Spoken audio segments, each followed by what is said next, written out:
Hello again folks, this is Sula speaking, and you're watching a commentary video on Final Fantasy V. This is part 8 of my Ironcore team variant, and we're picking right up with the action because this video goes right up to the YouTube time limit. This battle is against Triton, Neregerid, and Phobos, or as I call them in shorthand, the Piggy Trio. You can see from the dialogue that precedes the fight that they are pig monsters, apparently. This is the boss battle at the end of the Great Trench dungeon. And right here at the beginning of the battle, what's going on is my party is buffing up with the standard buffing spells. I used Haste 2, I used Mighty Guard, which gives armor, shell, and float status, and also Golem for protection when they attack physically. One different thing about this battle is that Ferris has come as a bard for this battle. That means that she has cast something called the Vitality Song, puts everyone in regen status. The main reason for that though is that all of the enemies in this dungeon, including this boss group that you see here, are undead, which means that the Requiem song will work against them. Requiem is kind of like a harm spell from the original Final Fantasy, only damages undead enemies, but does quite a bit of damage to them. So you can see it did 2,500 damage to each of them. Right here, the bosses are doing their triple spell combination. They did Bio, Snowstorm, and Fire 3. That's actually the worst possible spells that they can pull, and they did them all in a row. So my party might actually have been killed here. Everyone other than Bart's would have died, except that I had shell status, so they took half damage. So instead of taking 1,600 damage, they all took about 800 damage. That would have been really dangerous, but thank goodness I had used Mighty Guard, so they were all in shell status, and that protected them. Lena is casting Bolt 3 because two of the bosses here, the one that's red and the one that's blue, are resistant against fire and ice, so it makes sense. Ferris continues to use Requiem, which does great damage against these people. Now, the thing about this boss is that if you kill just one or two of them instead of all three, they will revive one another, so you saw that happening there. And then when they come back to life, we'll use an attack called Delta Attack, which turns someone to stone. If you only have one character, like I've done with a lot of my solo games, that can just instantly end the game right there. So sometimes you have to be careful to eliminate them all at the same time, eliminate all three at once. Not quite as dangerous here with this mixed group, but nonetheless, I don't like to have my characters get turned to stone, so we'll try to finish them all at the same time. For that reason, I decided to have Lena just heal here, because I was afraid that if I cast Bolt 3, I would end up killing one of them again, and I didn't want to have that happen. For the same reason, I'll have Bart's parry here, instead of attacking, and Ferris will wait for her action bar to fill up before using Requiem, because that way I know that Kara can immediately follow up with her. So Ferris will sing Requiem, and that kills two of the three bosses here, and so then I can follow that up with a Sildra Summon immediately, and that will finish off the last one. So keep in mind when you're playing this game, it's not just the actions that you take that matter, the order in which you do them matters a bit too. So you do want to be careful about that. Sometimes you can get a big advantage or disadvantage by the order in which you have your characters act. We also get the reward of Meteo, which is the spell that comes at the end of this dungeon, and that'll of course be useful later on. The next battle that follows this is one against Leviathan. He's the boss at the end of History Falls. But the developers did something a little bit different here. They have it set up. It looks as though you're going to fight this little red monster that you see here. He comes out and challenges you, and then Leviathan shows up, and you get the little dialogue here that the monster was killed by Leviathan. So it's kind of a surprise there. You actually don't have to fight Leviathan if you don't want to. You can just skip fighting him, but of course then you won't have the summon spell, and you'll probably want to cast Leviathan. Okay, we're going to start this battle once again with our standard buffing spells here. So Mighty Guard, Golem, and Haste 2, so that everyone's got all of those protective statuses. You saw that Leviathan will attack, and now that Golem will block that. As far as the boss goes, he has an attack known as Tidal Wave, which hits everybody for water element damage. My two mages, Lena and Kara, both have coral rings equipped, so that Tidal Wave will actually heal them instead of causing damage. I would have brought 4 coral rings, but I honestly didn't have enough money to buy them all, so I gave them to the mages, who are the most vulnerable. Ferris here will use White Wind, which heals up the party to full. It's one of the benefits of the monk job, that if you combine it with some of the blue magic spells, you can get an instant full party here, like right here, because Ferris has so many hit points.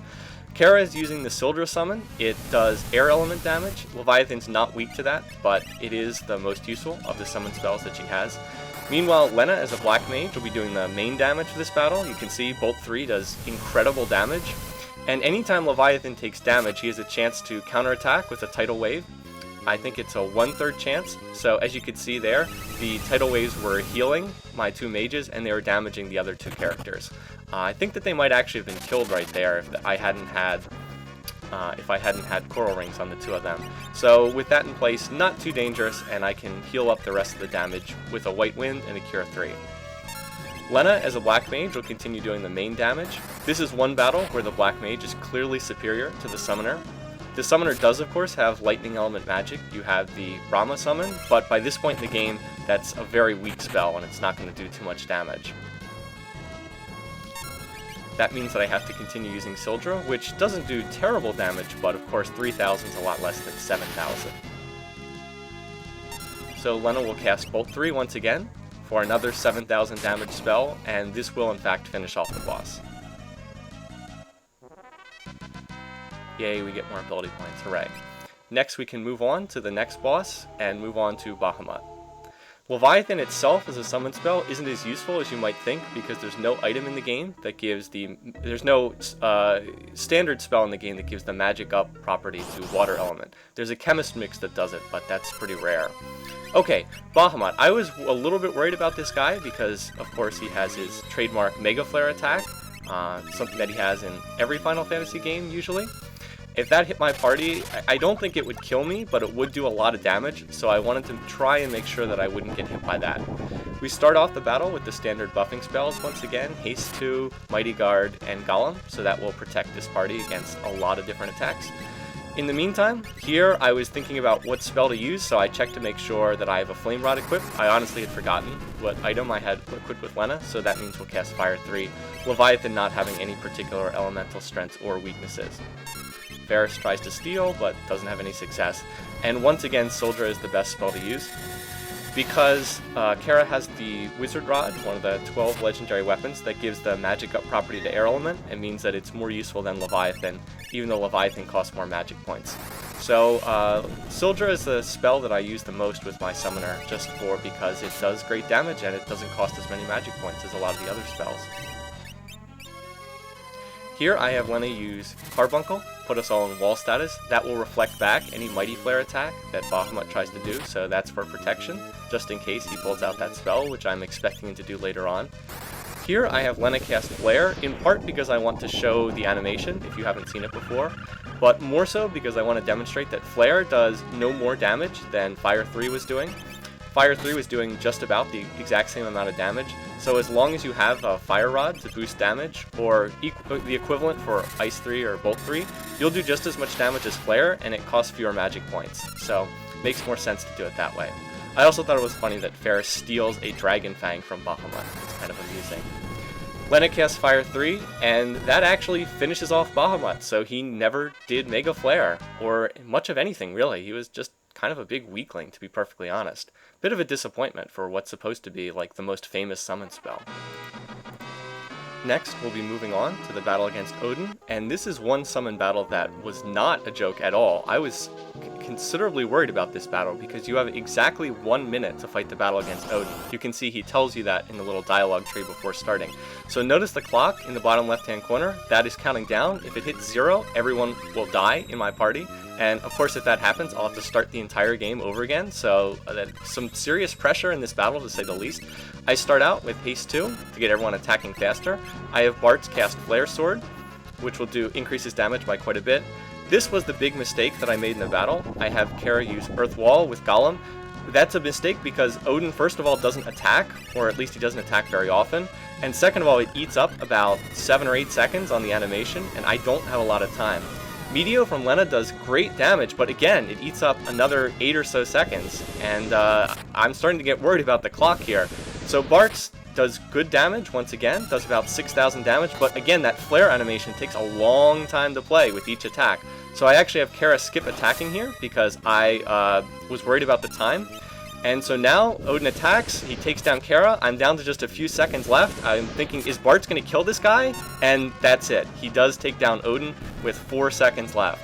So thank goodness, like I said, this was a dangerous, dangerous battle. I was very, very worried about the outcome here, but did just barely manage to get it done. I think I had time for one more attack, but fortunately we did manage to take out Odin. Okay, then this battle against Calophystery, also known as Wood Sprite in other translations, and in all honesty, that's probably a better one. This fight, not as dangerous, not as stressful, thank goodness. This is the first battle that you fight against a boss in the last dungeon, the Cleft of Dimension. She is based around using just 2 spells. She uses Drain, and she also uses Old or Aging status, and really, that's about it. So this is not a particularly dangerous battle, all things concerned. I've got my buffing spells in place, I can heal up, I'm not overly concerned about this battle. You can see I have Kara brought here as a Dragoon, which is a rather weak class, to be perfectly honest. I would have brought her as a different one if I was actually worried about this battle. Because she's cast Wall on herself, I have Lena attack with Meteo instead of a black magic spell. Meteo will go through walls, so you don't have to worry about that. Here, I cast Big Guard because I forgot to do it earlier, silly me. In the meantime, my characters will keep attacking. Well, there she cast Venom and reflected it off her wall, but all Venom does is poison a character, and that's just not dangerous. Now, anytime that this boss takes damage, she will respond with a Drain spell, but draining away 300 life, again, not very dangerous. And you can see how Meteo puts up good 3,000 to 4,000 damage again.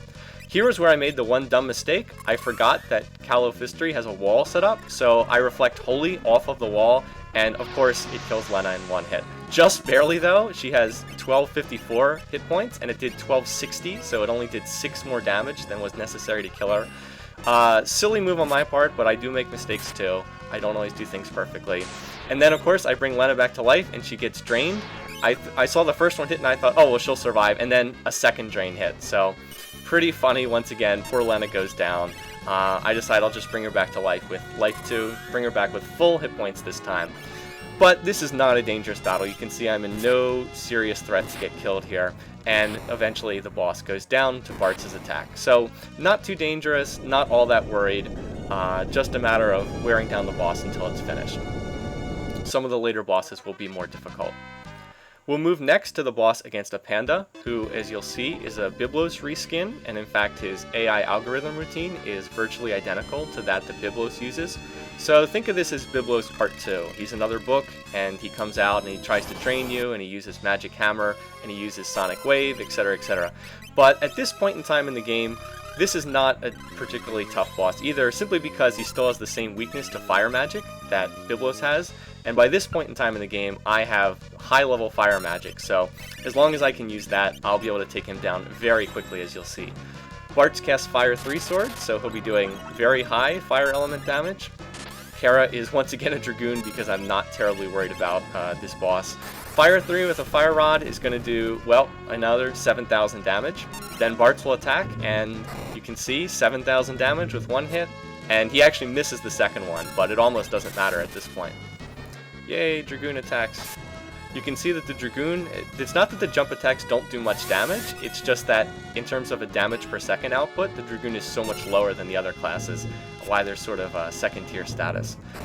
Bartz did have trouble hitting A-Panda, and you can see he did a lot less damage the second time because the boss now had armor status. He'll cast armor on himself if you hit him with physical damage, but that doesn't do anything to protect him against magical damage, and Fire 3 does another almost 8,000 damage, so he's not going to last too long against spells like that, and down he goes. I think this boss has 22,000 HP.